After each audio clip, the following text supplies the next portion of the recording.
So I'm reviewing Dune Part 2. It's a movie released in 2024. It is directed by Denis Villeneuve and it stars Timothee Chalamet. It's nominated for Best Picture as well as Best Director and probably other categories at the 2025 Oscars. I think it's a good movie. Not a great one. I feel like people think it's an all-time great. I don't quite think it's at that stratosphere. I think it's maybe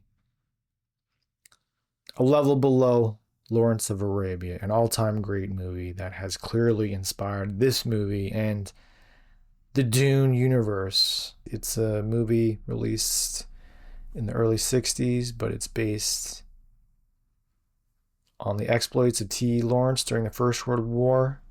He'd been a British military officer who had galvanized the people of Arabia and caused a lot of mayhem against the Ottoman Empire. To be fair to Frank Herbert, I've never read the books, but from what I can tell, he'd try to make a sci-fi version of Lawrence of Arabia, but then realized that the story would have been too straightforward, so then he added these elements of political intrigue. We kind of see that in the movie. It picks up right where the first one has left off. Paul and his mother Jessica are hiding among the Fremen, the nomadic people on the desert planet of Arrakis.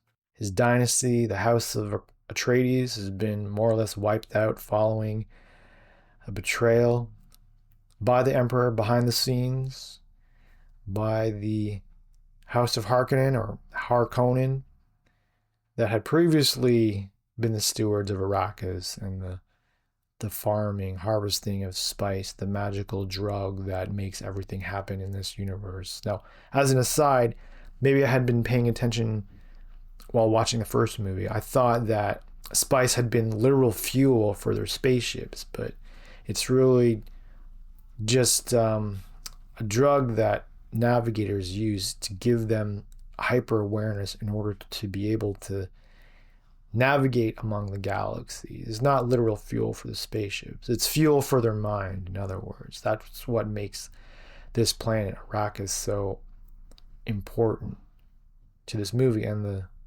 the world of Dune. It's apparent that a lot of care has gone into building and showing all elements of this world, the quality of the movie, the cinematography, the costume design,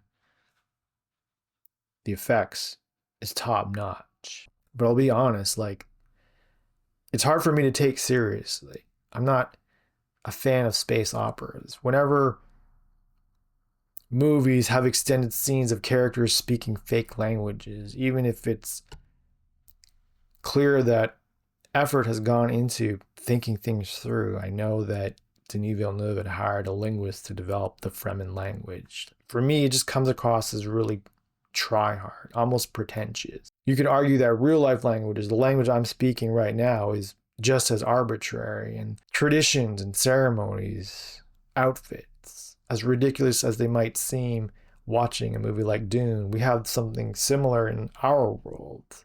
That had occurred to me while watching Enclave. So I can acknowledge that it's kind of hypocritical for me to criticize a movie depicting languages and culture for being kind of ridiculous, even though we have the same thing in the real world. But that's really just the way it is. I feel like they could have done without that, just maybe have them say one or two phrases in the fictional language and then just speak English for the rest of it. That's kind of one choice that I would have made. Don't really lean so far into it. It's almost kind of indulgent. Yeah, I know that you put a lot of time and effort into building this world, but you don't need to show it off every chance you get. One thing I will appreciate in the first half during the build-up is just that the notion of faith versus doubt and skepticism. Again, that's something that I can appreciate more having watched Enclave. The main character in that movie makes a speech about it, and you see that kind of explored in this movie, right? Among the Fremen, they're not a monolithic people. There's subdivisions, subcultures within that society. Some people like Stilgar are all in. Other people like Shani, who's Paul's love interest, she's kind of skeptical.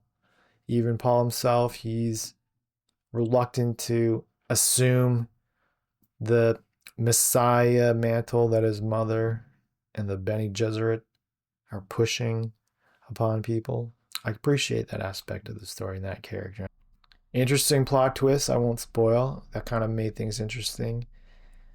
And also one toward the end, not a major plot twist, but it kind of like made me, okay, I can appreciate that.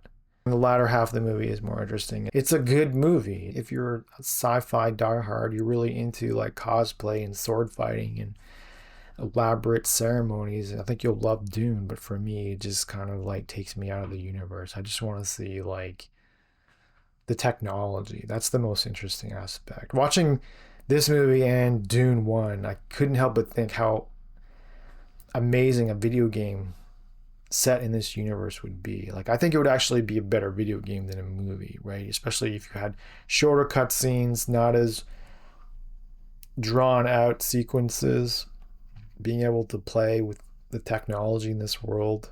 Yeah, watch Dune 1 and 2 if you haven't already. Sicario, there's another movie directed by Denis Villeneuve based in and around the desert, although that's more grounded in realism. That's the only other Denis Villeneuve movie that I've watched. I know it sounds kind of petty to say, but I hope Dune 2 doesn't win Best Picture. I hope that it just kind of sits just below Lawrence of Arabia in the public consciousness, because that, I think that's the right way, the right order.